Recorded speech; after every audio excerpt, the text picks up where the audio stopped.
আসসালামু আলাইকুম। একটি শোক সংবাদ।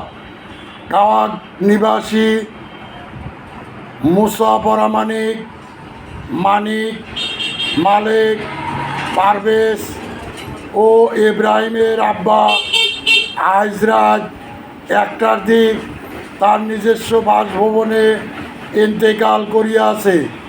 সবাই মন থেকে বলি ইন্না লিল্লাহি ওয়া ইন্না ইলাইহি রাজিউন। মরহুমের জানাজার নামাজ আজ বাদ আসের উল্লাপাড়া কাওয়াক হাসপাতাল ময়দানে অনুষ্ঠিত হবে।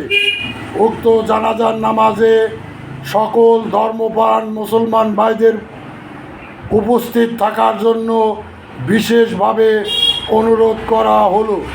ধন্যবাদ। আসসালামু আলাইকুম।